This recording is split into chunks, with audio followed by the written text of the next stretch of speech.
Here we go.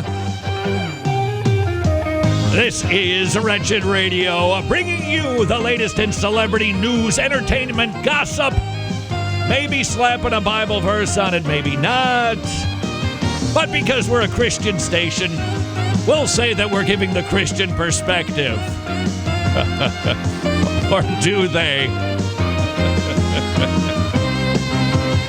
Harry and Meghan commanding the attention of the American public, perhaps yours also. We would like to actually filter this story through the Bible. That's right. That is what a Christian is called upon to do. Not just pick the low-hanging fruit. That stuff is pretty obvious. Every secular program and article you're reading, they're mocking it. Oh, the poor babies. Oh, look at them on their estate. He actually has to go do royal service with his servants. Okay, that's there. That's pretty obvious stuff. But how does a Christian respond to the interview of Harry and Meghan? Let this perhaps cause us to be convicted if necessary and to grow in an area if necessary. How did you take in the news of Harry and Meghan? Let's get convicted together, shall we?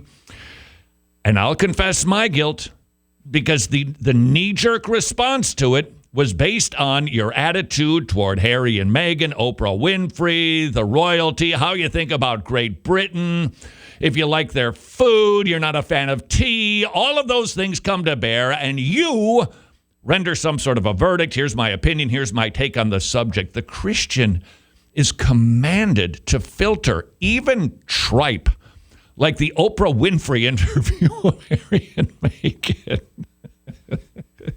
I'm sorry.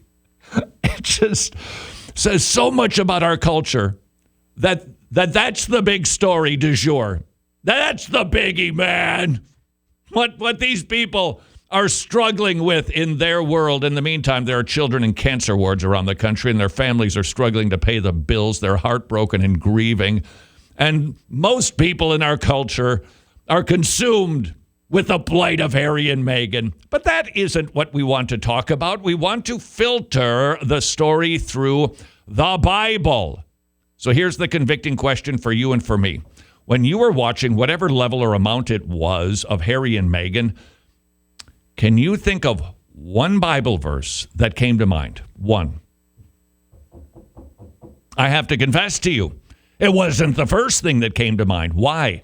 Because I bring so much to bear to a story, and so do you. All of those attitudes about Great Britain, the royals, what you think about the Crown TV show, what your attitude is toward the whole system versus what we've got going on in America. You bring all of that to bear. The Christian needs to try to set all of that aside and ask the question, what does my Bible say about Harry and Meghan? Did one verse come to mind? If you are feeling convicted by that question, okay, wasn't my intention just to make you feel bad. Let us do better. Let us not go for the low-hanging fruit of our culture, making fun of them, deriding them, weighing in. She said that, but then she said, and then 2 minutes later, and then he said, and then.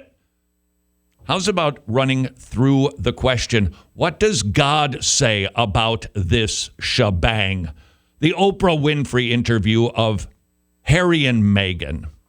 Here's a Bible verse that I don't think crossed the mind of anybody in this country before airing the Oprah special or after. Proverbs 18:17. Permit me to paraphrase it for you. You hear somebody's side of the story and it sounds good, but then you hear the other side of the story and, all of a sudden stuff isn't so clear. What is the lesson in that proverb? Well, there's many. But we need to be careful that when we just hear one side of the story, we don't render a verdict. We hear both sides of the story. Then we consider both claims, not one. Do you think any of the producers, including Oprah herself, ever stopped to go, hey, gang, we got a problem here. Proverbs 18:17 says that it's not good for people to just get one side of the story without hearing the other side, because they're going to render a verdict based on somebody's clearly biased opinion favoring themselves. Do you really think that we should move forward with this? Of course not. Christian, did you and I consider that? Did you and I think through, wait, what does the palace have to say about this? Did they have a defense of this? Now, maybe they reached out to them. I'll confess to you, I watched 20 seconds of the thing, and I only picked it up on news clips. Nevertheless, did they call out to the Queen to ask for a comment on any of this stuff? And even if the palace declined, do you think that caused them to go, oh, gang, I don't know if we can go through with this. I don't know, man. Do you think this is wise? Not a chance. And yet, you and I have a choice about receiving it. Is it even wise for me to consume this side of the story, knowing I'll never get the other side of the story? But perhaps the bigger question is, did I filter this scene through the Bible? Question number 2. How many people in America, and I will ask you, including yourself, were really grieved about the damage that was done to a family? Oh, I know, there goes the billionaires or whatever strata they happen to be in. Yeah, I know, they get weighted on hand and foot. I get that. It's a family. It's human beings. It was royally trashed by Harry and Meghan. We saw 2 disgruntled children lashing out against parents and grandparents. And that is a song that is sung all over Western civilization that is so undermining for Christian families that we don't honor our father and mother. If any sin was being committed by Harry and Meghan, it was that. Were they honoring their father and mother when they were talking about them? One-sided. I don't care if it was true or false. Irrelevant. Were they honoring father and mother? When I was watching it, was I thinking, wow, are they trashing a commandment? Whoa, God is not going to bless them because there is blessing in honoring parents. That was a devastating blow to the family. And mom and dad, that is one that you need to be aware of because your kids are getting that message. It's okay to go on national TV, the highest rated program in the country, to trash those idiot parents. And you're warring against that. You need to know that. I'm going to be speaking in Nashville and in Austin, Texas at the Teach Them Diligently conference. And I'm going to be discussing teenagers and their attitude toward kids. And I'm thinking about almost sounding hysterical. You, mom and dad, you better get serious about this. The world is not playing with your kids. They are encouraging your kids to despise you, to reject your wisdom, to mock you, make fun of you, talk behind your back, or on national television, which is exactly what we saw. Church, we got to get serious about this. You talk to most parents that are good Christian parents, not perfect, good Christian parents, what they're going through with their kids. Why? Why does that have to be? Why do the teenage years have to be so tumultuous? Well, I can tell you one of the reasons. It's because of Harry and Meghan and the world that puts up with that. Did you hear any commentaries from anybody saying that was disgraceful, what they did?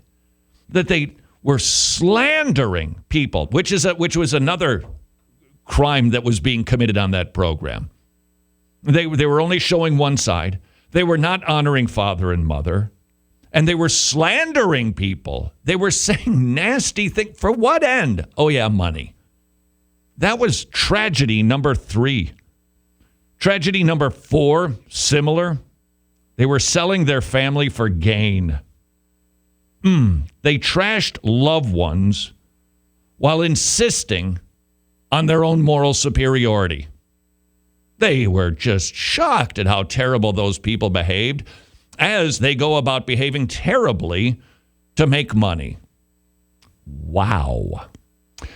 There was another insight that I think happened after the fact, courtesy of one Piers Morgan. That's right, Piers Morgan, who went on his morning talk show in Great Britain, and he said the stuff that is pretty obvious for secularists. Well, she lied about this. I don't believe her any more than I believe anybody. She could read the weather report, and I think she's lying.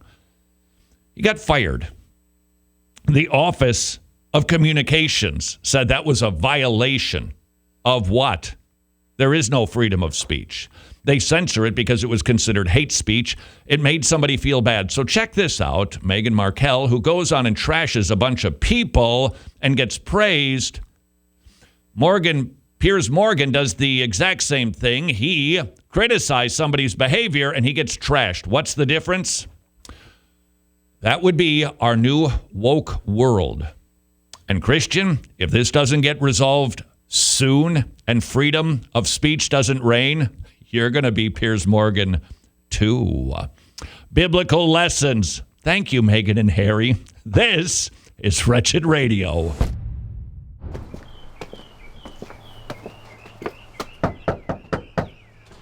Pepperoni pizza for Pete, which in an odd way is a lot like the difference between imputation and expiation. Are you familiar with the difference, Pete? I didn't order a pizza? But it actually in Latin means completely, to completely atone. It's a Latin word, expiationem, and yet an action noun because it comes from the past participle stem of